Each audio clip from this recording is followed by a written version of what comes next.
Hello friends, मैं गौरव श्रीवास्तव आपको पीछे साथी चैनल पर वेलकम करता हूं। और जैसा कि मैंने लास्ट वीडियो में आपसे कहा था कि ये मेन सीरीज़ मैंने स्टार्ट किया है, जिसमें मेरी कोशिश ये है कि करंट और स्टैटिक पार्ट्स को जोड़कर एक आंसर क्रिएट किया जाए और उस आंसर को किस तरीके से हम उस क्वेश्चन को किस तरीके से हम आंसर के फॉर्मेट में लिखना है, जिसमें उस इंट्रोडक्शन, बॉडी एंड कंक्लूजन रहे। ठीक है, तो वो मैं कोशिश कर रहा हूँ कि आपको एक आइडिया मिल जाए जिससे कि आपको हेल्प मिले। और ख़ास करके मैं कहना चाहूँगा जो भी नए अभ्यर्थी जो 2024 में पीछे देना चाह रहे हैं, तो उनके लिए एजेंसियली ये बहुत ही हेल्पफुल वीडियो रहेगी, क्योंकि उनको एक गाइड मिल जाएगा, एक गाइडेंस मिल जाएगा कि आप इस डायरेक्शन में आप इस एक पर्टिकुलर टॉपिक को आप सोच सकते हैं और उस पर आप अपना आंसर लिख सकते हैं। ठीक है, तो पूरा वीडियो ज़रूर देखिएगा और अगर आपको जो भी सजेशन हो उसे ज़रूर कमेंट बॉक्स में लिखिएगा। ओके, तो आज का स्टार्ट करते हैं टॉपिक। तो आप जैसे देख सकते हैं कि आज का टॉपिक है समान नागरिक संहिता पर। ठीक है, तो क्वेश्चन ये है कि समान नागरिक संहिता क्या है। बहुत ईजी, ठीक, बहुत डायरेक्ट क्वेश्चन। ठीक, और आज के समय में इसकी प्रासंगिकता, रेलेवेंस पर प्रकाश डालिए। ठीक है, अब इस क्वेश्चन में 2 क्वेश्चन हैं और अगर आप देखें कि यूनिफॉर्म सिविल कोड, आप इस समय अगर न्यूज़पेपर देख रहे होंगे तो यूनिफॉर्म सिविल कोड बहुत समय से ये उस पर बहस चल रही है कि हाँ ज़रूरी है, नहीं ज़रूरी है, इसके प्रो क्या है, इसके कॉन्स क्या है, और बहुत बार मेंस में क्वेश्चन पूछा भी गया है। ठीक है, तो इसको किस तरीके से इस क्वेश्चन को डील करा जाएगा, ठीक है, उसे हम देखते हैं। तो जैसे मैंने अर्लियर आपको बताया था कि अगर आपको इंट्रोडक्शन लिखना है तो इंट्रोडक्शन में आप किस तरीके से स्टार्ट कर सकते हैं। या तो वाई पार्ट, मतलब क्यों आखिर में यूनिफॉर्म सिविल कोड के बारे में क्यों बातचीत चल रही है, इस पर कि बहस का केंद्र बिंदु क्यों बना हुआ है, ये हॉट टॉपिक क्यों बना हुआ है, या तो हम उसका जवाब दे दें प्रस्तावना में, या तो फिर सिंपल टर्म्स में बता दें कि यूनिफॉर्म सिविल कोड क्या है। ठीक है, वाई एंड वाट क्या है, उन दोनों तरीके से करेंगे तो हमारा जो इंट्रोडक्शन है पार्ट वो कंप्लीट हो जाएगा। तो पहले पार्ट में अगर हम देखें तो पहला पार्ट हमारा कहेगा कि क्यों पार्ट का अगर हम जवाब देना चाहें, अगर क्यों पार्ट पे हम लिखना चाहें तो हम कहेंगे कि यूनिफॉर्म सिविल कोड क्या है। अगर आप यूनिफॉर्म सिविल कोड के बारे में देखें तो उसका जो केंद्र बिंदु है वो महिला सशक्तिकरण है, महिलाओं के अधिकारों से संबंधित है। चाहे 3 तलाक की बात ले लें आप, चाहे बहुविवाह की बात ले लें, चाहे गोद लेने की बात ले लें, या फिर संपत्ति के अधिकार की बात कर लें, ये सारी जो बातें हैं, जो ये सारा विवाद है, ये कहीं ना कहीं महिलाओं के अधिकार से संबंधित है। ठीक, अब महिलाओं के अधिकार से संबंधित है, साथ ही साथ अल्पसंख्यकों के अधिकार से भी संबंधित है। ठीक है, महिलाएं चूँकि क्या है, अल्पसंख्यक फिर महिलाएं। ठीक है, क्योंकि महिलाएं जो हैं वो अगर देखा जाए तो यूनिफॉर्म सिविल कोड की वजह से या उसकी एब्सेंस की वजह से ज़्यादा, ठीक है, वो ज़्यादा विक्टिमाइज होती हैं। ठीक है, लेकिन जो अल्पसंख्यक वर्ग है वो भी कहीं ना कहीं यूनिफॉर्म सिविल कोड की वजह से प्रभावित होगा, उसके आने या नहीं रहने से। ठीक है, तो उसको हम देख सकते हैं कि किस तरीके से करना है। तो अब जैसे देखें कि यूनिफॉर्म सिविल कोड क्या है, क्यों है। ठीक है, तो क्यों है में कह सकते हैं कि हाँ यूनिफॉर्म सिविल कोड क्या है, कि यूनिफॉर्म सिविल कोड महिला सशक्तिकरण से और अल्पसंख्यकों के अधिकार से संबंधित है, जिसमें 3 तलाक, विवाह, बहु विवाह, संपत्ति के अधिकार जैसे विषय आते हैं। ठीक है, इस तरीके से हम लिख सकते हैं, या फिर वाट में आंसर दे सकते हैं कि जैसे कि यूनिफॉर्म सिविल कोड क्या है। जब यूनिफॉर्म सिविल कोड है पंथ निरपेक्ष कानून, जिसमें संपत्ति, विवाह, विरासत, गोद लेने से जैसी विषय सम्मिलित होते हैं और जो कि सभी धार्मिक समुदायों पर, चाहे अल्पसंख्यक हो या बहुसंख्यक वर्ग हो, सभी पर ये समान रूप से लागू होता है। तो हमारे यहाँ पर प्रस्तावना जो है, और व्हाट एंड वाई फॉर्मेट में, चाहे आपको जो अच्छा लगे आप लिखकर आगे बढ़ सकते हैं। ठीक है, अब इंट्रोडक्शन जब आपने लिख लिया तो अब आता है मेन पार्ट, बॉडी। अब बॉडी में हमारा क्या है ना, क्वेश्चन मेरा मानना है कि क्वेश्चन कोई भी हो उसके दो पहलू आपको रखने जरूरी हैं। चाहे क्वेश्चन में कुछ भी पूछ रहा हो, ठीक है, तो उस दो पहलू में क्या करना है आपको, एक पॉजिटिव एस्पेक्ट्स दिखाने हैं और एक नेगेटिव साइड दिखाना है, ठीक है। तो इसमें भी हम कोशिश करेंगे कि नेगेटिव साइड और पॉजिटिव साइड दोनों रखें और साथ में कंक्लूड करेंगे ऑन दी पॉजिटिव साइड, ठीक है। तो देखें बॉडी में अगर देखा जाए तो बॉडी में क्या है, पहले आप देखोगे कि यूनिफॉर्म सिविल कोड का सबसे ज़्यादा जिक्र कहाँ हुआ है, तो वो हुआ है नीति निर्देशक सिद्धांत में, हमारे संविधान में। आर्टिकल 44 कहता है कि हाँ, कि राज्य को चाहिए कि वो यूनिफॉर्म सिविल कोड को लागू करे। अब चूंकि जब वो कॉन्स्टिट्यूशन लिखा गया तो उस समय आप याद करो कि उस समय हमारा पार्टीशन हुआ था जिसमें भारत और पाकिस्तान बने थे। तो उस समय क्या है, उस समय हमारे ऐसे हालात नहीं थे कि हम यूनिफॉर्म सिविल कोड को लागू कर सके, इसलिए ये नीति निर्देशक सिद्धांत में डाला गया, सो दैट कि अगर कल को सिचुएशन फेवर करता है तो आप आर्टिकल 44 को अप्लाई करें, जिससे कि सभी को एक समान अधिकार मिले, ठीक है। अब देखें, ये तो बात हो गई कि कॉन्स्टिट्यूशन में मेंशन है, लेकिन अब हम बात करेंगे कि क्या क्या प्रॉब्लम है, क्यों नहीं हो पा रहा है हमारा यूनिफॉर्म सिविल कोड अभी तक। आज़ादी के 75वें साल के बावजूद हमारा यूनिफॉर्म सिविल कोड, ठीक है, समान नागरिक संहिता क्यों नहीं अभी तक हम लागू कर पाए। तो उसको अगर देखें तो उसके बीच में ये जो पॉइंट्स हैं ये हमारे लिए सबसे ज़्यादा प्रॉब्लमेटिक हैं, ठीक है। पहला प्रॉब्लमेटिक पार्ट विविधता। जैसे आप कहते हैं कि भारत विविधताओं से भरा हुआ देश है। अब विविधता भी देखें आप कैसी है, भाषा, धर्म, संस्कृति, नस्ल।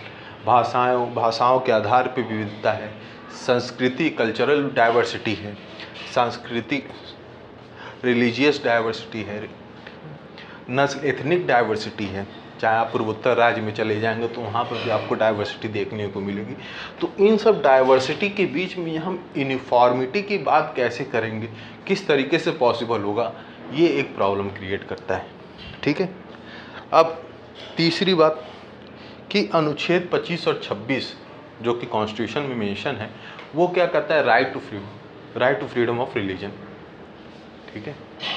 अब इस 25 और 26 जो है अनुच्छेद, वो कहता है कि आपको धर्म में आपको ये अधिकार मिले हुए हैं और इस अधिकार में कोई भी राज्य जो है वो कोई भी ऐसा आपके धर्म की जो है उसमें हस्तक्षेप नहीं करेगा, ठीक है। उसमें एक राज्य की जो शक्ति है उसको कॉन्स्टिट्यूशन ने एक सीमित कर दिया है कि हाँ, इसमें एक जो फ्रीडम है रिलीजन में एक इंडिविजुअल की, उसमें जो स्टेट है वो इंटरफेयर नहीं करेगा। तो ये जो दूसरा पॉइंट है वो प्रॉब्लम क्रिएट करता है यूनिफॉर्म सिविल कोड में। थर्ड पॉइंट है कि जो हमारे नॉर्थ ईस्ट में जो स्टेट्स हैं, चाहे नागालैंड ले लो आप, चाहे मणिपुर ले लो, आसाम, मेघालय, इन सबों में क्या है कि वहाँ पे आप देखोगे कि ट्राइब्स हैं, ट्राइब्स के अपने अलग अलग लॉ हैं, पर्सनल लॉज हैं, ठीक है। तो उनको वो सारी चीज़ें वो एंजॉय कर रहे हैं वहाँ पे, ठीक है। जो उनकी कल्चरल डाइवर्सिटी है या फिर लिंग्विस्टिक डाइवर्सिटी है, उन सभी चीज़ों को प्रोटेक्ट करते हुए वहाँ पर उन लोगों को अधिकार दिया गया है कि आप अपने हिसाब से अपनी जो भी आपकी जो भी मान्यताएं हैं उसको आप कैरी ऑन कर सकते हैं। तो अगर पूर्वोत्तर राज्य में ये सब चीज़ें चल रही हैं तो फिर मेन लैंड जो हमारा है वहाँ पर के भी लोग आवाज़ उठाएंगे कि आखिर पूर्वोत्तर राज्य में जो कि भारत का ही अंग है वहाँ पर ऐसा क्यों, आखिर में वहाँ पर क्यों नहीं यूनिफॉर्म सिविल कोड अप्लाई हो रहा है, वहाँ के लोगों को विशेष क्यों अधिकार दिए जा रहे हैं, ठीक। तो ये थर्ड पॉइंट है। पांचवा जो है अल्पसंख्यक वर्ग में अविश्वास होना, मतलब कि इसमें क्या है कि माइनॉरिटीज़ के अंदर फियर है कि हाँ, ये जो हमारे अधिकार हैं, जो हमारे जो फ्रीडम दिया गया है, ठीक है, जो हमको राइट्स दिए गए हैं, रिलीजियस राइट्स जो दिए गए हैं, वो भी यूनिफॉर्म सिविल कोड के द्वारा छीन लिए जाएंगे। ठीक है, तो अब जैसे कि आप देखो कि जो समुदाय हैं उनको अब उनके जो अपने पर्सनल लॉज हैं, चाहे शादी से रिलेटेड हो, चाहे संतान से रिलेटेड हो, चाहे संपत्ति प्रॉपर्टी राइट्स हो से रिलेटेड हो, उन सबों में कहीं ना कहीं उनको लगता है कि अगर कोई भी सेंट्रल गवर्नमेंट लॉ लाएगी या यूनिफॉर्म सिविल कोड, तो ये सारी जो इनके राइट्स ये लोग अभी हैं उनके पास, वो सारे राइट्स इनसे छीन जाएंगे। ठीक है, तो ये एक प्रॉब्लमेटिक पॉइंट है। ठीक, अब आते हैं coming to the positive side, positive point कि इसका रिलेवेंस क्यों, आखिर में इसकी डिमांड इस समय क्यों है। अब देखें, अब इसका रेलेवेंस इसलिए हो गया, पहला क्यों, क्योंकि अब हमारे जब आज़ादी के समय के जो हालात थे और अब के हालात में बहुत साल हो गए हैं। अभी जो महिलाएं हैं उनको भी अधिकार मिलने लगा है, उनको भी better education, better health care, सारी चीज़ें मिल रही हैं। ठीक है, और उसी की दिशा में आप देखेंगे कि सेंट्रल गवर्नमेंट ने ट्रिपल तलाक लॉ लाया, जिससे कि जो महिलाएं, जो मुस्लिम महिलाएं थीं, उनके ऊपर जो अत्याचार हो रहा था, ठीक है, तो उसकी अत्याचार को रोकने के लिए सेंट्रल गवर्नमेंट ने ये लॉ लाया, जिसके भी काफ़ी पॉजिटिव फीडबैक्स मिले। ठीक है, दूसरा inheritance of property and adoption. ठीक है, अब आप ये देखें कि जब महिलाएं, ठीक है, महिलाएं जो हैं अब शिक्षित हो गई हैं, बहुत सी जगहों पर वो काम भी कर रही हैं विभिन्न रोल में, चाहे आप किसी भी आप कंपनीज में जाएं, किसी भी रोल में वो हर जगह पर वो अपना बखूबी काम कर रही हैं। ठीक है, तो इसमें क्या है कि अगर हम यूनिफॉर्म सिविल कोड को लाएंगे तो उसमें जो महिलाओं को जो संपत्ति का अधिकार नहीं मिल रहा था, या फिर गोद लेने का, अब क्या है कि इस समय बहुत सी महिलाएं हैं जो शादी करने की इच्छुक नहीं है। ठीक, या फिर आफ्टर डाइवोर्स, ठीक है, आफ्टर डाइवोर्स वो चाहती हैं कि हाँ हमारे पास वो राइट हो, ठीक है, एडॉप्शन का राइट हो। तो ये सारी चीज़ों को अगर यूनिफॉर्म सिविल कोड आएगा तो ये सारी जो प्रॉब्लम है, चाहे प्रॉपर्टी से रिलेटेड हो या फिर एडॉप्शन से रिलेटेड, जो अभी जो बहुत ही पजल वाली ये सिचुएशन है कि इसमें बहुत से लॉज हैं जो कि एक हेडक दे देते हैं कि हाँ कौन सी लॉ किस जगह पर अप्लाई होगी। तो यूनिफॉर्म सिविल कोड के आने से एक ये सहज हो जाएगा कि हाँ मालूम चले ये इसमें प्रॉपर्टी राइट्स और जो एडॉप्शन राइट है वो क्लियरली मेंशन हो जाएंगे कि हाँ ऐसे होगा तो आपको ये चीज़ें मिलेंगी। ठीक है, तो उसमें कोई भी प्रॉब्लम नहीं होगा, उसमें कोई भी डाउट नहीं रहेगा। और साथ ही साथ आप देखें कि जो थर्ड पोजीशन है, वो थर्ड पॉइंट जो है वो है women's improved position in society. अब चूँकि महिलाएं जो हैं शिक्षित होने के साथ साथ हमारी जो वर्क फोर्स है उसमें कंट्रीब्यूट कर रही हैं, हमारी जीडीपी में कंट्रीब्यूट कर रही हैं, एज ए लेजिस्लेटर वो वर्क कर रही हैं। ठीक है, तो आप देखेंगे कि जो अर्लियर जो उनकी पोजीशन थी हमारी समाज में, वो इस समय बहुत ही ज़्यादा अच्छी हो गई है। तो इसलिए भी उनको यूनिफॉर्म सिविल कोड के अंतर्गत उनके जो अधिकार हैं उनको वापस दिए जाने चाहिए। फोर्थ पॉइंट इज जो महिलाओं के अगेंस्ट जो क्राइम्स होते हैं, जो महिलाओं से संबंधित जितने भी अपराध हैं उनको कम करने के लिए, क्योंकि आप देखेंगे मोस्टली जो प्रॉपर्टी राइट्स होते हैं या फिर विवाह से संबंधित जो विवाद होते हैं, इन सारी चीज़ों को अगर डील करना है तो एक आप सिंपल लॉ ले आइए, और सिंपल लॉ से क्या होगा कि सबके लिए आसान हो जाएगा कि हाँ सबको समझ में भी आएगा कि हाँ इस लॉ से के अंदर ये चीज़ें हैं। क्योंकि अभी इस समय डिफरेंट लॉज हैं और डिफरेंट लॉज को डिफरेंट तरीके से इंटरप्रेट किया जाता है, तो इसलिए वो एक कम्बरसम प्रोसेस हो जाता है। ठीक है, तो इसलिए भी ज़रूरी है। फिफ्थ पॉइंट इज कि अभी आपने देखा होगा सुप्रीम कोर्ट का जजमेंट आया हुआ है जिसमें उन्होंने बात की है कि महिलाओं को भी जो पैतृक संपत्ति होती है उस पर उनका अधिकार बनता है। तो इसलिए अगर देखा जाए कहीं ना कहीं हम उसी डायरेक्शन में जा रहे हैं, यूनिफॉर्म सिविल कोड के ही डायरेक्शन में जा रहे हैं, ठीक है, चाहे ट्रिपल तलाक लॉ की बात हो, चाहे सुप्रीम कोर्ट की जजमेंट की बात हो, चाहे महिलाओं की इम्प्रूव पोजीशन की बात हो इन सोसाइटी, ठीक है, हम उसी डायरेक्शन में जा रहे हैं, ठीक है, यूनिफॉर्म सिविल कोड की डायरेक्शन में जा रहे हैं। इसलिए ये कंक्लूड किया जा सकता है कि हाँ, uniform civil code is the need of the hour, ठीक है। लेकिन अब ये तो बात होगी आपकी cons and pro and cons की बात होगी, लेकिन अब आप कंक्लूजन में क्या करोगे, ठीक है। कंक्लूजन भी है। कंक्लूजन क्या होता है कि आप जैसे बॉडी में आपने तो निगेटिव और पॉजिटिव साइड बता दी है, लेकिन अब कंक्लूजन में आपको एक पॉजिटिव पॉइंट लिखना है, ठीक है, पॉजिटिव साइड में लिखकर आपको उसको एंड करना है, ठीक है, आंसर। तो इसमें आप क्या कर सकते हो कि आप सिंपल सा कर सकते हो कि जैसे कि जो माइनॉरिटीज़ की जो फियर्स हैं, ठीक है, उसको ओवरकम करने के लिए आप एक डायलॉग प्रोसेस स्टार्ट कर सकते हो between minorities community and government, ठीक है। जब डायलॉग प्रोसेस स्टार्ट हो जाएगा तो फिर दोनों तरफ की जो भी संशय है, जो भी समस्याएं हैं, वो सुनी जाएगी और उसको एड्रेस किया जाएगा।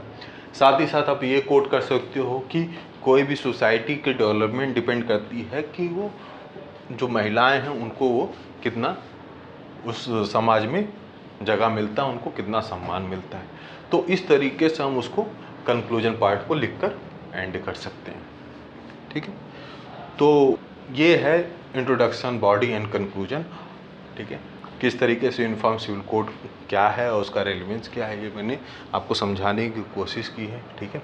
और अगर आप इसको लिखेंगे और भी आप चीज़ें अपने तरीके से आप ऐड ऑन कर सकते हैं, ठीक है। लेकिन मेरी कोशिश ये है कि आपको एक थिंकिंग प्रोसेस जो है वो आप स्टार्ट कर दें, जिससे कि आपको लिखने में समस्या ना हो। तो आज के लिए बस इतना ही।